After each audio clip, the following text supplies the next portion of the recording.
Good morning dear student. Welcome back to our next Hindi classes. Previous video में हमने chapter number 11 का page number 67 तक complete कर चुके थे. आज हम पेज नंबर 68 से स्टार्ट करेंगे. तो एक बार हम रिवाइज कर लें कि हमने कहाँ तक पढ़ा था. तो जब वीर कहते हैं कि ये धागे में असीम स्नेह, अमृत और वेदना और आशीर्वाद हैं, तो कर्मवती क्या कहती हैं? वीरों तुम धन्य हो और राखी की इस मर्यादा में बनकर तुम मेवाड़ की रक्षा करना, इसकी पताका को कभी झुकने नहीं देना. तो सभी कहते हैं यही होगा माँ.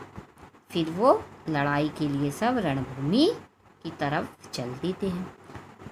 अब जो कर्मवती हैं वो बागसी से पूछती हैं कि वहाँ युद्ध भूमि की क्या हालचाल है. तो वो कहते हैं कि उनकी जो तोपें हैं वो तो आग उगल रही हैं और हमारे सैनिक तो क्या तलवार से लड़ रहे हैं. तो कैसे संभव होगा? हम मरेंगे तो परंतु बहुत को मार के मरेंगे, किंतु हम मेवाड़ की रक्षा नहीं कर पाएंगे. तो कर्मवती कहती है कि अभी राजा होते मेरे स्वामी यानी मेरे पति तो मेवाड़ की तरफ कोई आँख उठा के भी नहीं देखता. तो बागसी क्या बोलते हैं? अब पछताने से क्या होता है. तो कर्मवती क्या कहती हैं? मुझे एक उपाय सूझा है. तो अपन देखते हैं कि उनको क्या उपाय सूझा है. तो चलिए पेज नंबर 68 से स्टार्ट करते हैं. बागसी क्या? कर्मवती मैं हिमायू को राखी भेजूंगी. क्या बोलती हो? मैं हिमायू को राखी भेजूंगी. तो जवाहर बाई क्या कहती? हिमायू को? एक मुगल को भाई बनाओगी? तो कर्मवती क्या कहती? चौंकती क्यों हो जवाहर बाई, मुगल भी इंसान है ना, मुस्लिम लोग भी इंसान तो होते हैं. तो उन्होंने क्या कहा कि वो भी एक इंसान है, उनकी भी बहनें होती हैं. सोचो तो बहन, क्या वे मनुष्य नहीं हैं? क्या उनकी हृदय नहीं है? वे ईश्वर को खुदा कहते हैं, मंदिर में ना जाकर मस्जिद में जाते हैं. क्या इसलिए हमें उनसे घृणा करनी चाहिए? उनके हृदय में भी तो इंसान है और हम जैसे ईश्वर मानते वो खुदा मानते हैं. तो क्या इसलिए हमको उनसे घृणा करनी चाहिए? है ना. अब बागसी क्या बोलते हैं? किंतु और भी तो बाधाएं हैं, और भी तो रुकावटें हैं. तो क्या बोलती हैं वो? क्या हिमायू पुराना वैर भुला सकेगा? जो हमारे और उनके बीच में पुरानी दुश्मनी है, बैर यानी, वो क्या भुला सकेगा अगर मैं राखी भेजूंगी आप तो? सीकरी के युद्ध में जख्मों के निशान क्या आसानी से मिट सकेंगे? जब सीकरी का युद्ध हुआ था तो उसको जख्म दिए थे, वो क्या आसानी से मिट जाएंगे? कर्मवती हमारी राखी वह शीतल ललेप है जो सारे गांव भर देता है. क्या बोली वो? हमारी राखी वो ठंडा लेप है जो दवाई लगाते जैसे लेप, तो वो उसके सारे घाव को भर देगी. वह वरदान है जो सारे वैर भाव को जलाकर भस्म कर देता है. राखी ऐसा वरदान है कि सभी वैर को जलाकर क्या कर देता है? राख कर देता है. राखी पाने के बाद भी क्या कोई वैर विरोध याद रख सकता? अगर उसको राखी मिली हिमायू को, तो क्या वो कोई दुश्मनी पालेगा हमसे? तो जवाहर बाई क्या बोलती? मुगल भारत के शत्रु है, जो मुस्लिम हैं वो भारत के कौन है? शत्रु.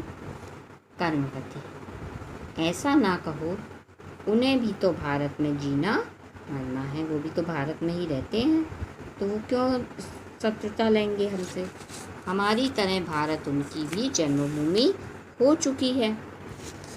अब उन्हें काफिले में लाद कर उस जगह तो नहीं भेजा जा सकता है ना.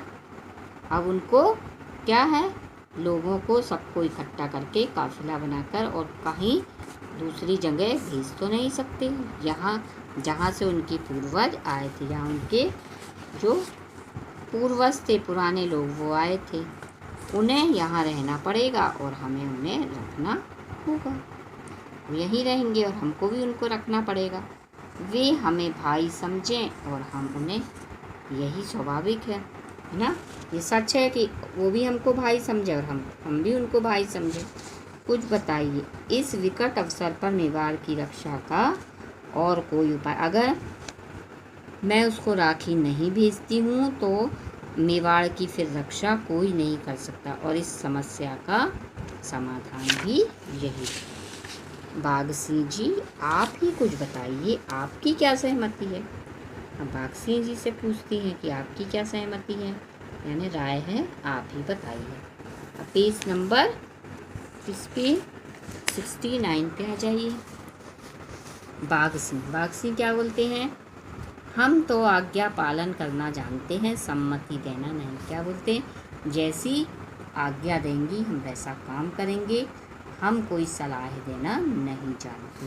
तो कर्मवती क्या कहती, अच्छा तो फिर वही हो। तो बोल रही हैं कि चलो फिर आज्ञा का पालन करो जैसा मैं कह रही हूँ। भ्रातृत्व और मनुष्यत्व पर विश्वास करके हुमायूं की परीक्षा ली जाए। एक भाई के रूप में और एक मनुष्य के रूप में किसकी परीक्षा ली जाए, हुमायूं की।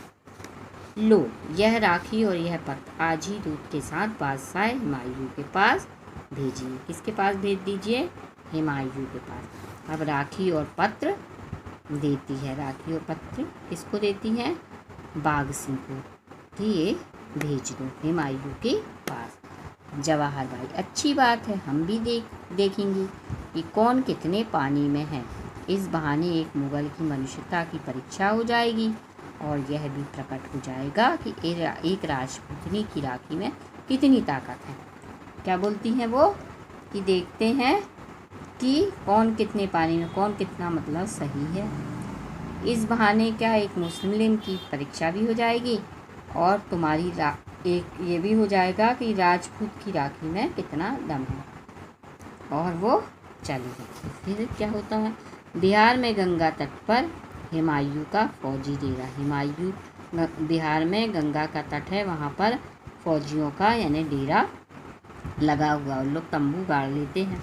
अपने खास तंबू में हुमायूं और उसके सेनापति हिंद बेग और तातार खां बैठे हैं। एक पहरेदार का प्रवेश, यानी उन लोग बैठे हैं तो ये एक पहरेदार का प्रवेश होता है।